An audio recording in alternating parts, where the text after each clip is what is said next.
Hello everyone, it's Luke Orticarp Studios and welcome to another video, and today we're going to be taking a look and reviewing at the 75100 First Order Snowspeeder from 2015, released for the release of The Force Awakens, of course. It's recommended for ages 8 to 14, and yeah, you can see obviously the Snowspeeder on the front, and the three minifigures that come in the set. You have your two First Order Snowtroopers and a First Order Snowtrooper officer. So some very cool minifigures right there. And obviously the Force Awakens box art is in full flow right there. And if we turn the set around, you can see on the back, this is the style they had at this time, which was all of the different functions, like on the bottom part. And then like a little blueprint, which I quite like. I really like this small blueprint in the top right corner, and they did that for quite a few of the sets, I think all of them in fact. And then obviously the set by itself in another snowy picture.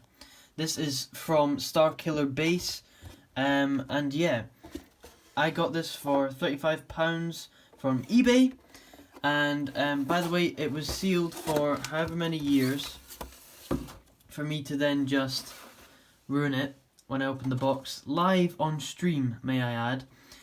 Also, quick plug, if you're not watching the live streams, you should definitely do that because they're loads of fun. And yeah, I sometimes have some guests on, so definitely go and check those out.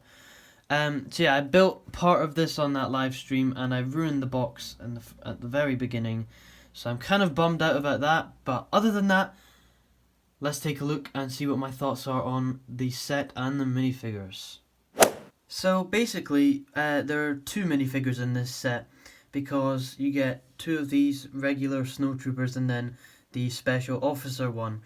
So these two guys are the same. So we'll just take a look at one of them. So he is obviously the same as the snowtroopers from a bunch of other different sets from the time and from more present times. He has the special armor prints for his very cool armor. I quite like the First Order Stormtroopers and Snowtroopers armor, and the Flame Troopers. They've all got like cool armor prints for their torsos. Legs are pretty generic.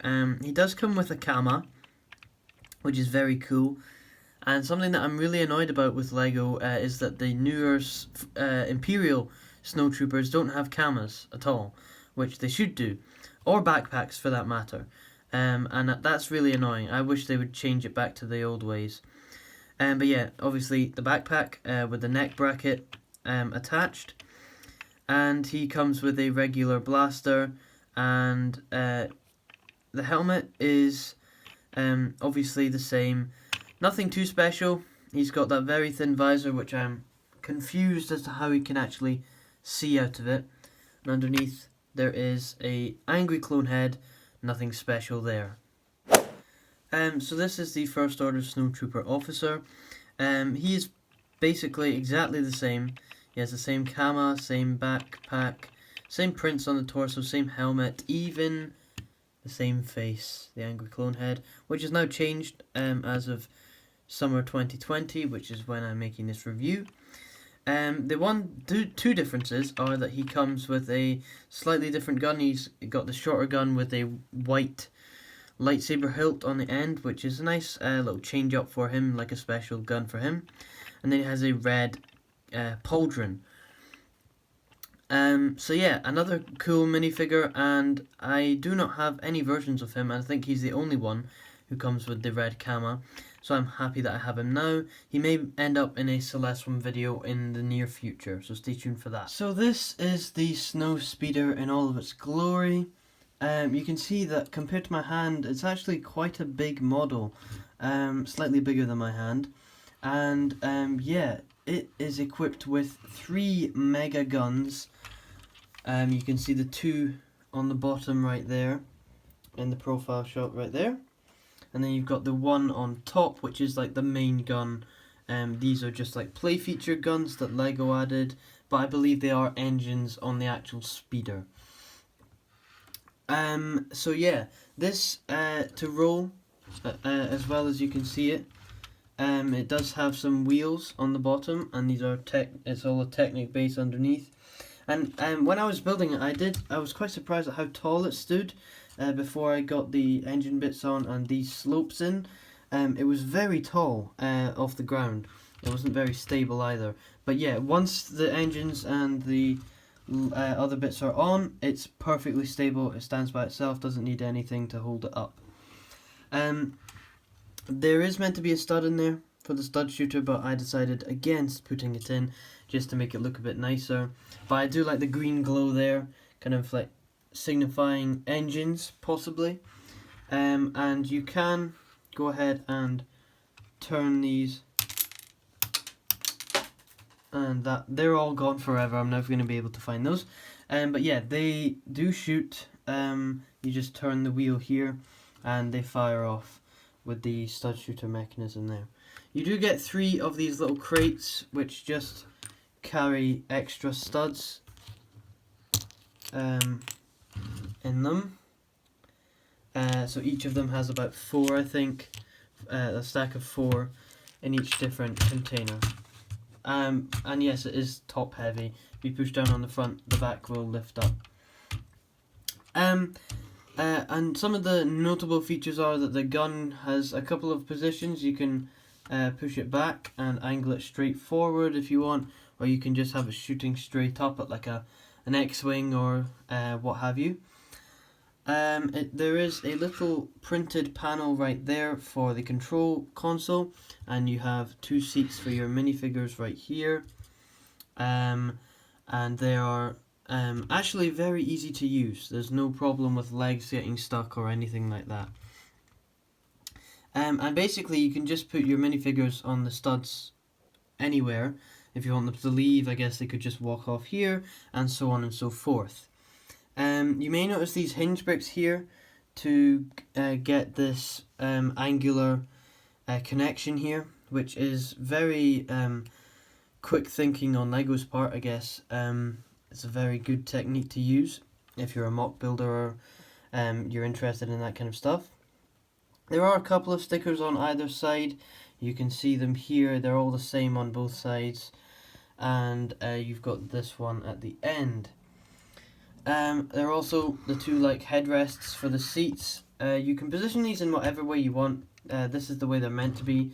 So you can just grab a minifigure, have him sit down in the control driver's seat, and his head can just lay back into the headrest. So yeah, some very cool work here by Lego. So it's using like the underside of a stud right there with the front side of studs and grill tiles. I quite like the design for that. I think it looks really good as a chair, and yeah, I just love the whole look of it. Yeah. You can also take your driver's gun and clip it in here. I'm doing this with one hand. Give me a moment. There you go. And you can have the gun sitting there clipped in. It's not going to go anywhere. And there are another 2 clips for your other 2 guns for the other 2 troopers. And as I did say, the chairs, I guess you could have it like that, so sitting straight up, but I think I like this look the best. It looks the best in my opinion. At the back, there's just some more grill tiles on hinge pieces, so you can have them vertical or an angle. I prefer them at an angle, it just looks a bit more sleek. My one complaint about this set is that this bit is kind of left open. There's nothing covering it up, although I guess you're not really going to look at it from here.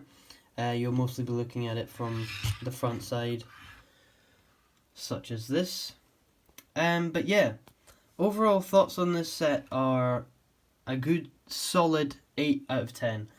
Now, obviously it wasn't in the movie, which is unfortunate for Lego because they were given early concept art and it was in a deleted scene in the movie. But yeah, I really like this set. I'm glad I got it. It's definitely worth 35 quid. And if you could get yourself, I'm sure you could get it for cheaper on eBay. It's not too difficult to find. So yeah, definitely keep an eye out for this set if you are willing to spend that money on an older set. But yeah, definitely a solid set with some great minifigures. You can also build up your snowtrooper army. You get this guy with the special red pauldron, probably my favourite figure of the set. So yeah, definitely a solid 8 out of 10. And I would definitely recommend that if you can get your hands on it, definitely get it. Anyway, that's going to be my review of this 75100 First Order Snowspeeder. If you enjoyed the video, please hit that like button down below. And if you're new to the channel, make sure to subscribe. And I'll see you in the next one, guys. Peace out. Nei fianchi, 20 shot con me, d'ora al posto dei cariati. Non far così nel club, che nel club c'è la gang.